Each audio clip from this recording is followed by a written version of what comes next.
안녕하세요. 모든체스입니다. 오늘은 2021년 12월 12일 이번 영상에서는 엔비디아 메타버스의 신이라는 시킹 알파의 기사를 읽어보고 엔비디아의 차트 분석까지 해보겠습니다. 기사가 써진 날짜는 미국 시간 12월 8일, 한국 시간으로는 12월 9일이네요. 요점입니다. 엔비디아는 메타버스 제작들에게 하드웨어와 소프트웨어를 판매하여 수천억 달러를 벌어들일 것입니다.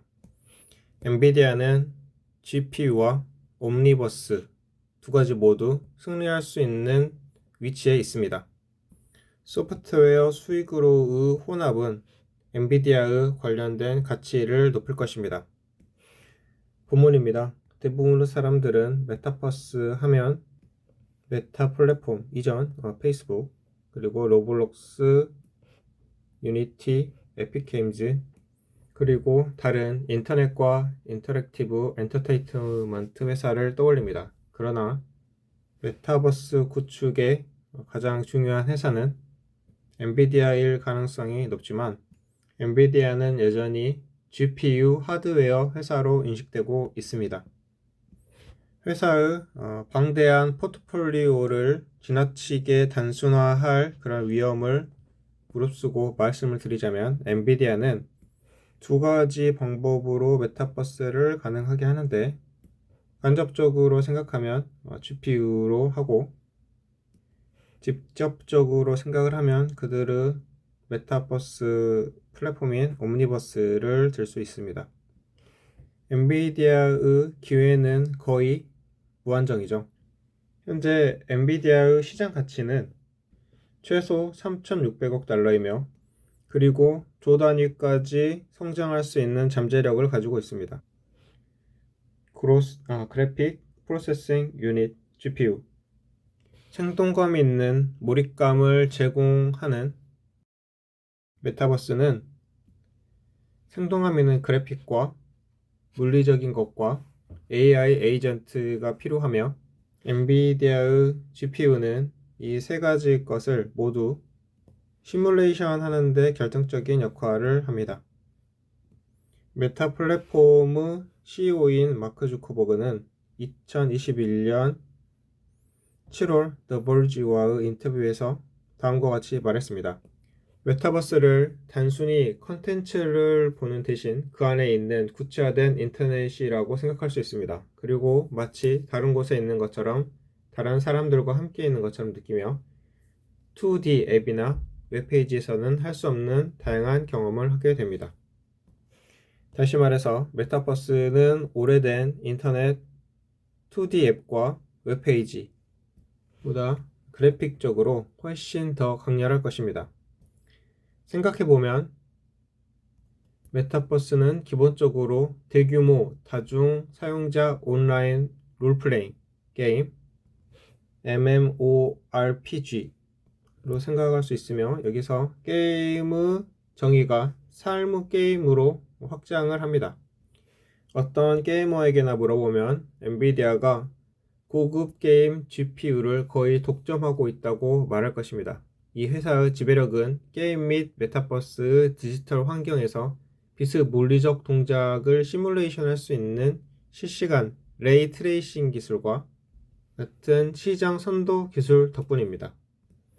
개별 GPU 시장의 경우라면 엔비디아는 단지 800파운드의 고릴라가 아닙니다. 엔비디아는 거의 모든 정글에 가깝다고 할 수 있죠. JDR에 따르면 엔비디아는 2021년 2분기 GPU 시장의 83%를 장악했습니다. 마찬가지로 엔비디아의 GPU는 AI 업무량 분야에서 80% 이상의 시장 점유율로 데이터 센터를 지배합니다. 저커버그가 2021년 7월 28일 어닝콜에서 투자자들에게 메타버스에 대한 자신의 비전을 처음 발표했을 때 한 분석가는 다른 사람들이 구축해야 하는 메타버스 구성 요소에 대해 질문했고 저커버그는 아래와 같이 대답했습니다. 저는 이것이 전체적으로 많은 기업이 혜택을 볼 수 있는 거시적인 물결이라고 생각합니다. 따라서 엔비디아와 같은 회사가 그래픽 칩을 많이 만들든 아니든 그래픽 칩을 만드는 일은 점점 더 그래픽 쪽으로 치열해질 것입니다. 확실히 그런 종류 그래픽 칩을 만드는 것은 우리가 관여하고자 하는 일이 아닙니다. 따라서 우리는 분명 업계에서 그와 같은 기업들이 지속적으로 개선되고 복합화될 것으로 기대하고 있습니다. 주커버그가 엔비디아에 대한 특별 언급에서 메타버스 구축에 있어서 엔비디아의 중요한 역할을 인정했습니다. 2021년 3분기 어닝콜에서 엔비디아의 CEO 젠슨 황은 메타버스가 엔비디아의 하드웨어 비즈니스에서 거대한 기회가 될 것으로 믿습니다. 그리고 제 추측으로는 하드웨어 부분은 아마 절반 정도 될 것이고 라이센싱 부분은 시간이 지나면 절반 정도가 될 것입니다. 하지만 이건 우리가 본 것 중 가장 큰 그래픽 기회 중 하나가 될 것입니다. 라고 젠센 황 CEO가 말했습니다. 옴니버스 엔비디아의 메타버스는 이미 와 있습니다. 2021년 11월 11일 엔비디아는 옴니버스 엔터프라이즈가 현재 일반적인 박스 테크놀로지스나 델 테크놀로지스, HP, 레노보, 그리고 슈퍼 마이크로 같은 것의 구독을 통해서 현재 가능하다고 발표했습니다. 당시는 옴니버스를 엔비디아의 메타버스 사업으로 생각을 해볼 수 있습니다. 그리고 그것은 3D 협동 시각 환경에서 육체적인 시뮬레이션을 가능하게 합니다. 옴니버스는 3D 디자인 작업을 할 때 사람들이 협업할 수 있는 방법입니다. 엔비디아는 2명의 크리에이터, 10명의 검토자 및 4명의 뉴클레어스, 이게 세포 핵이라는 뜻인데요. 구독을 통해서 이렇게 구성된 작업 그룹에 대해서 연간 $9,000부터 시작하는 구독 모델을 통해서 옴니버스 엔터프라이즈에서 수익을 창출합니다. 엔비디아는 전 세계적으로 4천만 명의 잠재적인 제작자가 있다고 믿으며 이는 현재 엔터프라이즈 구독 제품에 대한 시장 규모가 최소 1,800억 달러임을 의미합니다. 2021년 웰스파고 컨퍼런스에서 엔비디아의 CFO는 제품에 대한 흥미가 대단했습니다. 이 제품에 대한 욕구는 매우 놀랍습니다. 라고 말했습니다. 엔비디아의 2021년 3분기 어닝콜에서 경영진은 다음과 같은 성과를 언급했습니다. 첫 번째, BMW, 에릭슨, 로키드 마틴, 그리고 소니 픽처스를 포함한 700개 이상의 회사의 전문가들이 이 플랫폼을 평가하고 있습니다. 두 번째, 지난 12월 오픈 베타 출시 이후 7만 명이 넘는 개인 크리에이터들이 옴니버스를 다운로드했습니다. 만약 우리가 꿈을 꾼다면 옴니버스의 기회는 무한해 보입니다. 젠슨 황에 따르면 옴니버스 시장 규모는 수억 대의 자동차, 로봇, 지능형 에이전트 및 플랫폼에서 발생할 수 있는 모든 경제적 거래가 포함됩니다. 여기에는 디지털 에이전트, 지능형 에이전트, 일부는 인간, 일부는 로봇, 일부는 에이전트당 연간 $1,000의 아바타, 일부는 PC, 엔비디아 GPU, 클라우드 엔비디아 GPU 및 옴니버스 서버의 엔비디아 GPU가 있습니다. 그래서 사람들이 오랫동안 그것에 대해서 열광하는 이유는 가장 높은 수준에서 근본적으로 의미하는 것은 우리가 오늘날 거의 2D인 인터넷에 접속할 때 장기적으로는 모든 쿼리가 3D가 된다는 것입니다. 여기서 쿼리는 질문이라는 뜻인데 그냥 쿼리라고 해석을 했습니다. 단순히 정보를 조회하는 대신 우리는 사람들과 아바타, 사물, 장소, 그리고 이 모든 3D로 쿼리하고 상호작용합니다. 그래서 언젠가는 우리가 할 수 있는 최대한 빨리 인터넷을 통한 모든 거래가 GPU를 거치는 것이 현실화되기를 희망합니다. 이 비전이 현실화될 경우 시장 규모에 넣을 정도로 제가 충분히 용감하지 않습니다만 조 단위를 가장 작은 특정 단위로 사용할 것입니다. 평가와 위험 요소. 지금부터 이제 설명을 하는 이 섹션의 모든 합의 및 과거 데이터는 팩트셋에서 가져온 것입니다. 엔비디아는 현재 S&P 500에 비해서 200% 프리미엄인 62배의 향후 12개월 컨센서스 EPS에 거래되고 있습니다.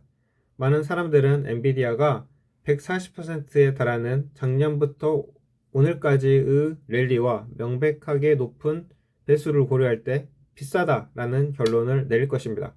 또한 메타버스에 대한 열정적인 토론을 통해 약세론자들은 엔비디아의 가치가 메타버스에 대한 과대 광고에 의해 뒷받침되고 있다고 주장할 것입니다. 그러니까 한마디로 엔비디아의 주가는 현재 약세론자들이 말하는 것에 따르면 비싸다. 비싼데 메타버스에 대한 과대 광고를 통해서 메타버스가 막 오른다고 하니까 더 올라갔다. 이런 말이죠. 그래서 밑에서는 해석을 하면 저는 엔비디아의 가치 평가가 핵심 GPU 사업 결과에 의해 정당화될 수 있다고 믿으며 옴니버스는 아직 성과에 크게 기여하지 않기 때문에 이 결론에 동의할 수 없습니다. 다시 말해서 저는 옴니버스를 반도체 사업의 수익성이 높고 잘 포지션된 엔비디아에 딸린 자유로운 옵션으로 봅니다. 엔비디아의 EPS는 2020년도 회계연도에 전년 대비 73% 성장률을 보였으며 2022년 회계연도에도 74% 성장을 기록할 것으로 예상이 됩니다. 올해 말까지 회사는 2019년 실적보다 200% 높은 주당 순이익을 창출할 것으로 예상됩니다. 같은 기간 동안 S&P 500의 EPS는 26% 성장했습니다. 2023년 회계연도에 대한 컨센서스는 EPS는 전년 동기 대비 19% 성장률을 낼 것을 의미하며 이는 비즈니스 강력한 모멘텀과 올해 수익 추정치를 능가한 역사를 고려할 때 회사가 쉽게 이뤄낼 수 있는 수치입니다. 하지만 심지어 19%도 같은 기간 S&P 500의 예상 EPS 8% 성장률을 훨씬 상회합니다. 게다가 저는 엔비디아의 시장 이상의 EPS 성장률이 개별 GPU를 거의 독점하고 있다는 것과 GPU 산업을 주도하는 세간의 추세를 고려할 때 S&P 500 평균보다 더 지속 가능할 것이라고 믿습니다. 만약 당신이 엔비디아의 가치평가가 반도체 사업에서 정당화되고 메타버스 과장 광고가 뒷받침하지 않는다는 것에 동의한다면 엔비디아 소유에 따른 가장 큰 위험은 메타버스에서의 기대에 부응하지 못하는 것보다 반도체 사업의 잠재적 실망이라는 것입니다. 이 기사의 초점은 회사의 핵심 게이밍 센터 및 데이터 센터 반도체 사업이 아닌 메타버스이므로 회사의 최신 10K의 위험 요소 섹션을 참고하길 바랍니다. 결론 생각. 엔비디아의 GPU와 옴니버스는 메타버스에 대한 작업 툴을 공급하는 업체로 회사를 포지셔닝하고 있습니다. 엔비디아 GPU는 메타버스를 몰입형으로 만들고 옴니버스는 메타버스 제작자들에게 권한을 부여하는 메타버스 플랫폼입니다. 엔비디아의 기회는 엄청납니다.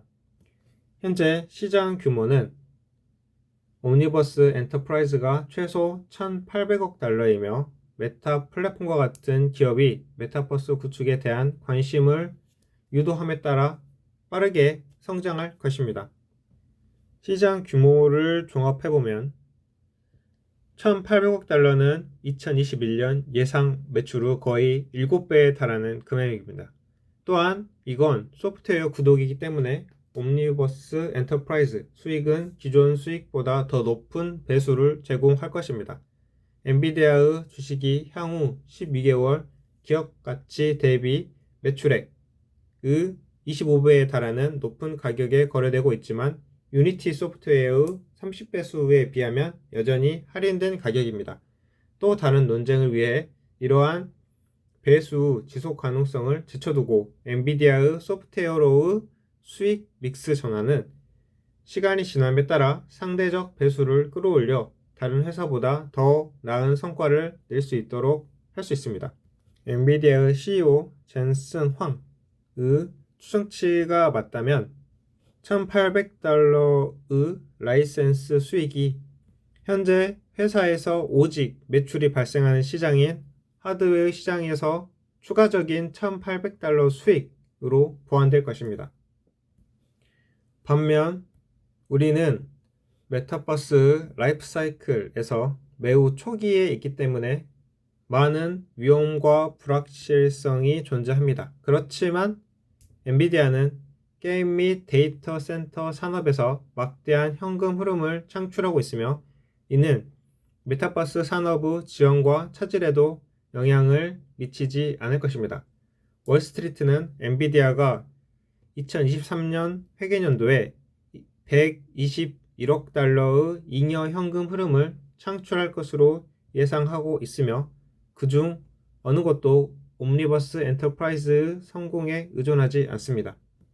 약세론자들은 엔비디아의 랠리, 프리미엄 멀티플렉스, 그리고 메타버스 과대 광고를 주식이 너무 비싸다는 이유로 지적을 하고 있습니다. 저는 이 견해에 동의하지 않으며 주식의 실적과 배수는 핵심 개인과 데이터 센터 반도체 사업의 강점에 의해 전적으로 정당화될 수 있다고 생각합니다. 즉, 저는 옴니버스를 자유로운 선택으로 봅니다. 자, 여기까지 해서 긴 기사가 끝났습니다. 긴 지문이어서 기사여서 제가 말하다가 좀 목이 말라서 발음이 잘 안 되는 경우가 많이 있는데 그냥 이해해 주시고, 자, 여기서 요약하면은 엔비디아는 게임 시장 GPU 독점이고 메타버스의 핵심이다. 그래서 추후 수익이 무한대로 날 수가 있다. 그렇지만 약세론자들은 이런 과장 광고로 인해서 이게 주가가 높아졌다고 하고 있다. 그렇지만 이 기자는 이 주가가 이 반도체 사업, GPU 그런 데에서 나온다고 생각을 하고 앞으로 메타버스는 추가 자유로운 옵션으로 본다. 이런 말이죠. 자, 엔비디아의 차트를 보면은 이렇게 기사의 희망적인 전망에도 불구하고 현재는 명백히 하락 추세되어 있습니다.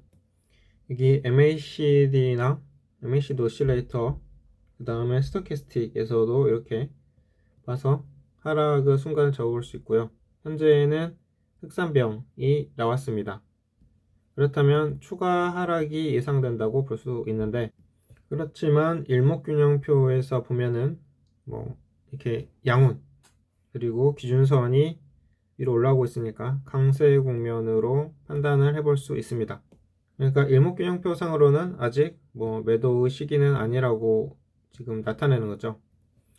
그런데 지금 이렇게 전환선이 있고 기준선이 있으면 이때 주가가 밑으로 내려온다면 이때가 매도 신호로 볼 수 있는데, 현재는 지금 다시 이렇게 여기서 전환선이 검은색이고 기준선이 초록색이니까 두 개에서 주가가 지금 두 개가 만난 상태고 주가가 내려오고 있잖아요.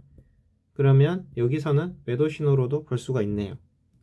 그리고 현재 이 매물대를 보면은 지금 이 매물대를 하향 돌파하려고 하는 것 같은데, 이게 진짜로 하향 돌파를 한다면 이렇게 밑으로 주가가 추가로 하락할 가능성이 있다고 보고, 이제 이 매물대는 또 저항선이 되는 거죠. 저항선이 돼서 이제 다시 올라가기를 바라는 그런 선이 됩니다. 매물대는 일정 가격대에서 거래가 집중됨으로써 이 구간을 돌파하는 것이 부담스러운 가격대를 말하는 거죠. 자, 오늘은 마지막으로 금물 차트고, 이게 뭐냐고 하면은 기간이 서로 다른 여러 개의 이동평균선을 한 화면에 표시해서 이동평균선들의 간격이 늘어나거나 줄어드는 것을 이용해서 추세를 판단하는 지표인데, 이동평균선 분석을 좀 더 확장한 지표라고 볼 수 있습니다. 그래서 자, 여기처럼 위로 넓어지면 매수 신호, 이렇게 해서 아래로 넓어지면 매도 신호인데, 지금은 어떤 것 같습니까? 여기는 이제 매수 신호죠. 그 다음에 지금 이렇게 생기려고 하는 것 같아요. 그러니까 여기도 방금 일목균형표에서 본 것처럼 매도 신호가 아닌가 볼 수 있겠네요. 자, 그래서 이제 정리를 해보면, 일단 오늘은 시킹알파의 기사를 읽어보고, 이 엔비디아가 앞으로도 더 잘 나갈 것이라고 생각하는 강세론자의 생각을 들어봤으며, 그걸로 해서 이제 내재 가치도 따져볼 수가 있었고, 그 다음에 두 번째로 차트를 봤는데, 차트에서는 현재는 하락 추세대에 있고, 그 다음에 일목균형표에서도 뭐 양운으로 하고 기준선이 올라가 있으나, 그 다음에 기준선하고 전환선에서 주가가 밑으로 내려가고 있는 중이므로 현재는 매도 신호로 볼 수 있습니다. 그리고 금물 차트에서도 지금은 매도 신호로 보여진 거죠. 그래서 이제 전략을 생각을 해볼 수 있겠죠. 엔비디아는 지금 어떤 비전을 가지고 있는가? 게임 GPU 시장을 거의 장악을 했고, 그 다음에 메타버스로도 이제 탈 것이고, 그렇게 해서 장래가 유망해 보인다. 그렇지만 현재는 이렇게 밑에서 보는 것처럼 하락 추세대에 있으니 이때 매수 시점을 찾아서, 어차피 오른다고 하는 가정하에, 우상향의 가정하에 이 하락하는 구간에 매수 시점을 찾아보는 것도 좋은 방법이 아닐까라고 생각을 합니다. 그런데 이 하락이 지금 여기 보면은 거의 2달 넘게 갔었네요. 그러니까 이게 현재의 하락이 2달 갈지 3달 갈지 뭐 6달 갈지 모르니까, 그 시점은 잘 찾아서 투자를 하시길 바랍니다. 또한 주식시장은 무슨 일이든 일어날 수 있는 곳이기 때문에 갑자기 팍 오를 수도 있겠죠. 그러니까 신중히 잘 판단하시고, 저는 이만 밥 먹으러 가보겠습니다. 자, 제 차트 분석은 단지 참고만 해주시고 제가 수익에 책임져 드릴 수 없습니다. 그러면 이만 마치겠습니다. 감사합니다.